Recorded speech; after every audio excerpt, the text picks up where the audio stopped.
Les NFT pour Non-Fungible Token ou jetons non fongibles en français sont des certificats d'authenticité uniques rattachés à un fichier et enregistrés dans une blockchain. Bien souvent, ce fichier c'est un GIF, une image, une musique ou encore une vidéo. C'est le 3 mai 2014 que le tout premier NFT a été créé. Il a été réalisé par l'artiste Kevin McCoy sur la blockchain Namecoin. Le nom de ce NFT est Quantum et selon McCoy, il représente un cycle continu de naissance, de mort puis de renaissance. Il y a quelques mois, il a été mis aux enchères et le lendemain, le NFT avait déjà atteint 140 000 $. Un mois plus tard, la vente se finalise pour un montant total de 1,4 million de dollars. En 2015, le deuxième NFT a été créé, ou plutôt l'est car il s'agit d'une collection. Son nom est Spell of Genesis. En plus d'être le précurseur dans le monde des NFT, c'est le tout premier jeu blockchain de l'histoire. Cette collection de NFT est basée sur Bitcoin à l'aide du protocole Counterparty, un protocole qui permet de créer des smart contracts et de les exécuter sur la blockchain Bitcoin, et ainsi échanger tout type de jetons numériques. Counterparty est un protocole Bitcoin rarement mentionné. Moi-même, je ne savais même pas que c'était possible avant de faire cette vidéo. En gros, c'est une version primitive d'Ethereum. Counterparty est toujours actif aujourd'hui. Si les NFT sur Bitcoin t'intéressent, je te mets le lien de bitcointakeover.com qui a fait un travail juste incroyable pour nous expliquer l'histoire et le fonctionnement de ce protocole. C'est l'un des rares articles sur le sujet en français. La communauté va rapidement se rendre compte que Bitcoin n'est vraiment pas adapté, car il n'a pas été pensé pour ça. L'un des plus gros problèmes est notamment sa scalabilité. Et c'est pour cela que la blockchain Ethereum va rapidement prendre la relève. Le 30 juillet 2015, Ethereum est officiellement lancé. Une semaine plus tard, le 7 août, le premier NFT de la blockchain est lui aussi lancé. Il s'agit de Terra Nullius. Deux points importants concernant ce NFT. D'abord, il n'est pas possible de le transférer. Deuxièmement, vous ne pouvez seulement graver un message sur ce NFT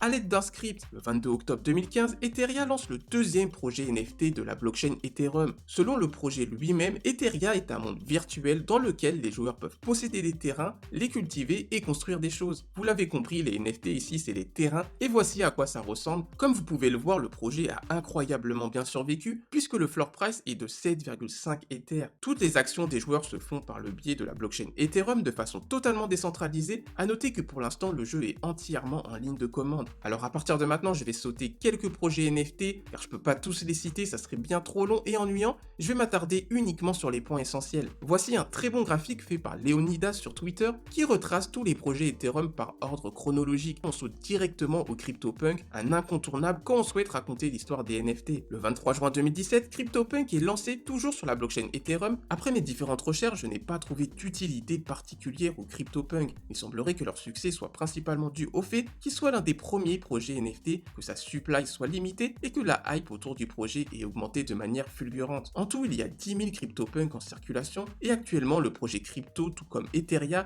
a très bien survécu puisque le floor price actuel est tout de même de 65 Ether. Pour la petite anecdote, le 2 mars 2022, quelques jours après le début de l'invasion russe, un utilisateur anonyme a fait un don du CryptoPunk numéro 5364 à l'adresse Ethereum du gouvernement ukrainien afin d'aider le pays contre l'invasion russe. En gros, achetez des armes si vous préférez. CryptoKitties et Axie Infinity sont vraiment les deux projets qui ont fait tout basculer. Ils ont mis en lumière les NFT au grand public et depuis le volume de transactions des NFT a tout simplement explosé d'année en année. Pour vous donner un ordre d'idée, en 2021, le montant total des transactions était d'environ 82 millions de dollars. En 2021, le nombre de transactions est passé à 17 milliards de dollars, soit une augmentation de 21 000%. Bien évidemment, depuis le bear market pour la première fois, les volumes ont drastiquement chuté, mais ce qui a changé, c'est que maintenant, énormément de personnes de l'écosystème crypto, ou même en dehors d'ailleurs, ont pris connaissance de l'existence de cette technologie, de ses utilités et de son potentiel. Lancé le 28 novembre 2017 pour CryptoKitty et quelques mois plus tard en mars 2018 pour Axie Infinity, ce sont tous les deux des play to earn. CryptoKitty a été développé par un studio canadien,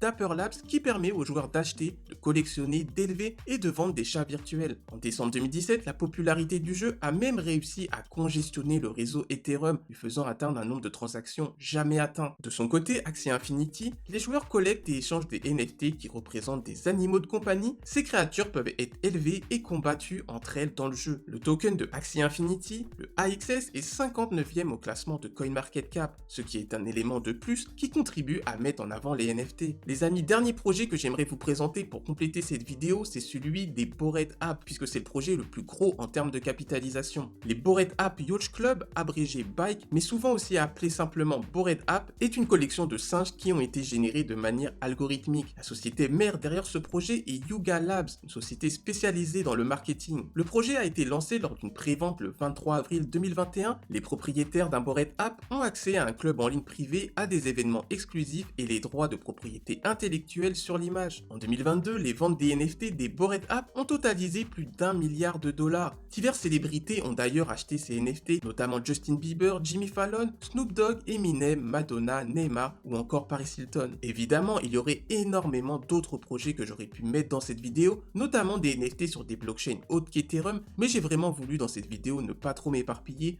Avant de terminer cette vidéo, il y a deux points que j'aimerais aborder avec toi, toujours en lien avec les NFT. Tout d'abord, c'est un conseil que j'aimerais te donner et en aucun cas un conseil en investissement, mais j'aimerais attirer ton attention sur ce qui se passe actuellement sur la blockchain Aptos. Il y a une très grande hype au niveau des NFT, il y a de très grands multiples à faire. Ça me fait penser un peu au début de Solana. Je pense que ça vaut le coup de s'y pencher quelques heures. Encore une fois, ce n'est pas un conseil en investissement. Dernier point que je tenais à partager avec toi, j'aimerais te parler rapidement des NFT musicaux. Pour moi, actuellement, cet écosystème est totalement sous-coté. Quand on sait que cette industrie pèse plusieurs milliards de dollars. Étant donné que j'écoute énormément de musique, je crois beaucoup que le Web3 et notamment les NFT musicaux sont l'avenir de la musique. On parle beaucoup de décentralisation des réseaux sociaux car souvent on peut être censuré ou soumis à des règles d'une entreprise qui peut-être parfois peut être injuste. Mais on parle beaucoup moins du fait que les géants style Spotify, Apple Music, Napster et j'en passe génèrent d'énormes bénéfices et reversent seulement une petite partie aux artistes. C'est pourquoi je pense que tôt ou tard ce problème sera résolu grâce aux NFT musicaux. Il y a déjà Audius qui est la référence dans son domaine qui se classe tout de même encore 154e au classement de CoinMarketCap malgré le bear market ou encore la pépite française Pianity que j'ai découvert en faisant cette vidéo. Je t'invite à te rendre sur le site pour te faire une idée. Évidemment, je pense qu'on est encore très loin de faire le poids contre les algorithmes ultra perfectionnés des géants musicaux. C'est clair que ça sera pas du jour au lendemain, mais personnellement, je garde un œil dessus.